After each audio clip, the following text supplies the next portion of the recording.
Russia ने Ukraine के ऊपर बैलिस्टिक और क्रूज मिसाइल से हमले करना शुरू कर दिया है। न सिर्फ यूक्रेन के ईस्टर्न पार्ट दोनेस्क और लुहांस्क, बल्कि यूक्रेन के मिडिल वाले पार्ट और यूक्रेन की राजधानी कीव के ऊपर भी मिसाइल अटैक्स शुरू कर दिए गए हैं। यूक्रेन की गवर्नमेंट ने कहा है कि वो रशिया के हमलों का जवाब देंगे और रशिया ने जो युद्ध शुरू किया है उसको जीतेंगे भी।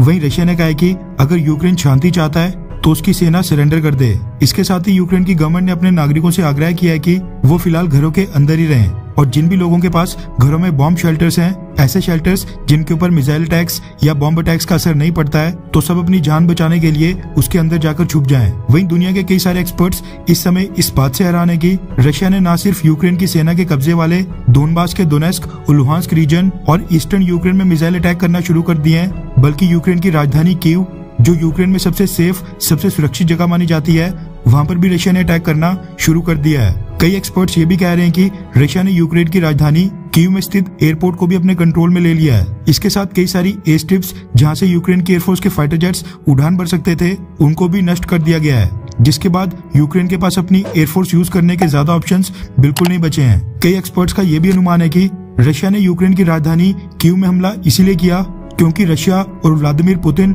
अब यूक्रेन में प्रो रशियन गवर्नमेंट और प्रो रशियन प्रेसिडेंट बिठाना चाहते हैं, जो अमेरिका और नाटो देशों के इशारों पर ना नाचे। वही नाटो देश और खासकर अमेरिका और ब्रिटेन, जिन्होंने पिछले 2 हफ्तों से सिर्फ और सिर्फ रशिया को उकसाने का काम किया है, वो इस समय कहीं नजर नहीं आ रहे हैं। सैंक्शन और प्रतिबंध थोपने की उनकी धमकी तो रशिया को रोक नहीं पाई। यूक्रेन के साउथ में स्थित ब्लैक सी को रशिया ने अपने कब्जे में ले लिया है। रशिया के ग्राउंड ट्रूप्स भी लगातार आगे बढ़कर यूक्रेन की टेरिटरी के अंदर लगातार घुसते जा रहे हैं। एयर स्ट्राइक्स तो रशिया ने सबसे पहले शुरू कर दी थी। कुल मिलाकर कहा जाए तो रशिया ने सी, एयर और लैंड तीनों जगह से हमला करना शुरू कर दिया है। यूक्रेन की सरकार इस समय अमेरिका और नाटो देशों से मदद की गुहार लगा रही है और उनसे आग्रह कर रही है कि इस्तांबुल स्ट्रेट, जहां से ब्लैक सी के अंदर शिप्स एंटर होते हैं, उसको ब्लॉक किया जाए और रशियन वॉरशिप्स और सबमरीन्स को अंदर ना आने दिया जाए।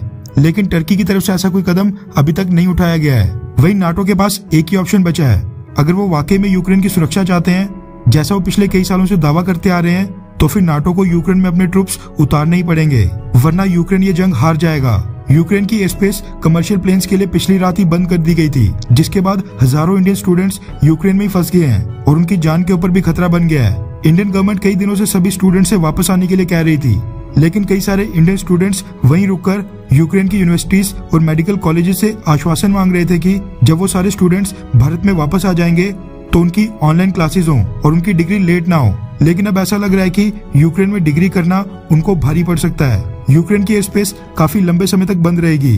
आपको याद होगा कि जब भारत ने साल 2019 में पाकिस्तान के बालाकोट में एयर स्ट्राइक्स की थी, तब पाकिस्तान ने इंटरनेशनल फ्लाइट्स के लिए अपनी एयर स्पेस लगभग 1 महीने तक बंद कर दी थी। उसके बाद भी रूट बाय रूट ओपन की थी। ऐसे में भारत के स्टूडेंट्स यूक्रेन में कई हफ्तों या फिर महीनों तक भी फंसे रह सकते हैं। खैर, आपको क्या लगता है कि रशिया ने यूक्रेन के ऊपर हमला करके सही किया, हाँ या फिर ना? नीचे कमेंट करके अपनी राय जरूर बताएं।